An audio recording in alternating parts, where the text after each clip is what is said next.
रात के 2 बजे पहाड़ी सड़क पर एक सफेद एसयूवी तेजी से घूमती है। आगे एक अंधा मोड़ आता है और गाड़ी अचानक खाई में गिर जाती है। आग की लपटें उठती हैं और फिर सन्नाटा। पुलिस कहती है हादसा हुआ है, लेकिन पोस्टमार्टम रिपोर्ट कहती है हादसे से पहले ही मौत हो चुकी थी।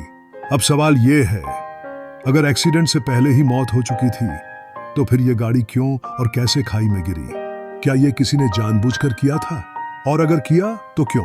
आज की कहानी सिर्फ एक हादसे की नहीं, एक प्लान किए गए मर्डर की है, जिसे एक्सीडेंट का नाम देकर छुपाया गया। लेकिन एक लड़की ने हार नहीं मानी और खोद निकाला वो सच, जिसे छुपाने में कई लोग शामिल थे।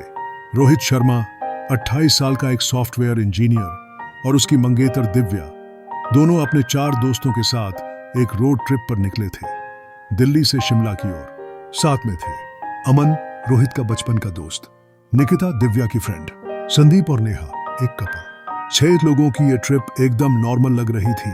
हंसी मजाक, मस्ती और फोटोशूट, सब कुछ सही चल रहा था। रोहित और दिव्या की सगाई 6 महीने पहले हुई थी और जल्द ही शादी होने वाली थी। दिव्या काफी खुश थी, लेकिन अमन, जो बाहर से हंस रहा था, अंदर से कुछ और ही सोच रहा था। अमन रोहित का सबसे करीबी दोस्त था, लेकिन उसे दिव्या से जलन थी। उसने रोहित के साथ एक बिजनेस शुरू करने की प्लानिंग की थी, लेकिन रोहित अब शादी के बाद विदेश शिफ्ट होने वाला था। अमन का सपना टूट रहा था। उसी समय दिव्या को भी एक अजीब बात महसूस हो रही थी। रोहित पिछले कुछ दिनों से चुप सा था। वो कुछ छुपा रहा था। ट्रिप के तीसरे दिन रात के करीब 2 बजे, जब सब एक रिजॉर्ट में थे, रोहित और दिव्या ने कहा कि वो थोड़ी देर ड्राइव पर जा रहे हैं। अमन ने भी साथ चलने की पेशकश की, लेकिन रोहित ने मना कर दिया। दिव्या बताती है कि कार में बैठते वक्त रोहित को अचानक चक्कर सा आया, लेकिन उसने कहा शायद थकान की वजह से है। रास्ते में मौसम बदलने लगा, कोहरा घना हो गया और सामने एक मोड़ आया, वो अंधा मोड़।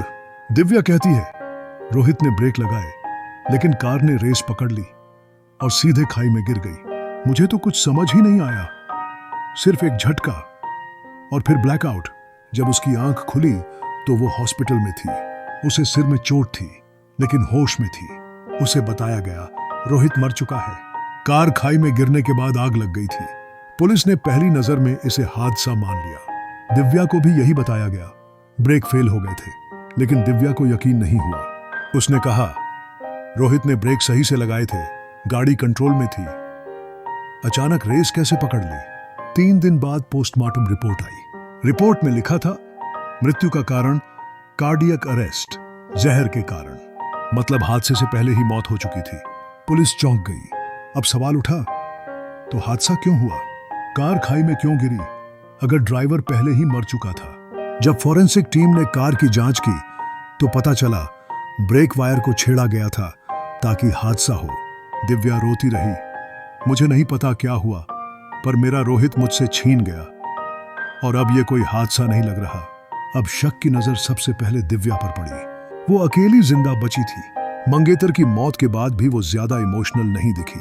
और सबसे बड़ी बात, रोहित की वसीयत में उसका नाम था, इंश्योरेंस के पैसे उसे मिलने थे। लेकिन तभी केस में ट्विस्ट आया। अमन पुलिस के पास एक सबूत लेकर पहुंचा। उसने एक ऑडियो रिकॉर्डिंग दी जिसमें रोहित कह रहा था, मुझे लगता है दिव्या मुझसे कुछ छुपा रही है और अमन भी अजीब बर्ताव कर रहा है।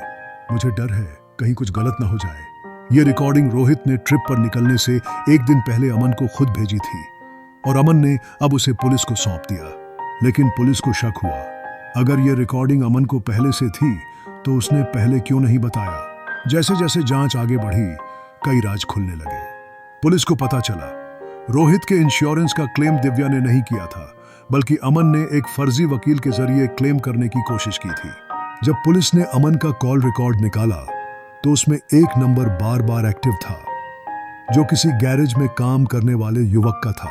उस युवक से पूछताछ में सच सामने आया। साहब, अमन ने मुझसे कहा था कि ब्रेक वायर थोड़ी ढीली कर दो, 10,000 रुपए दिए थे। अब पुलिस ने अमन को गिरफ्तार कर लिया।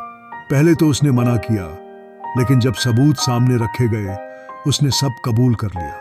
सच ये था, अमन और दिव्या का पहले अफेयर था, शादी से पहले। दिव्या ने अमन से ब्रेकअप किया और रोहित से सगाई कर ली। अमन इसे बर्दाश्त नहीं कर पाया। उसने प्लान बनाया रोहित को रास्ते से हटाने का। उसने धीरे धीरे रोहित के खाने पीने में जहर मिलाना शुरू किया ताकि उसका हार्ट कमजोर हो जाए, और ट्रिप के दौरान ब्रेक छेड़वाकर एक्सीडेंट का प्लान किया।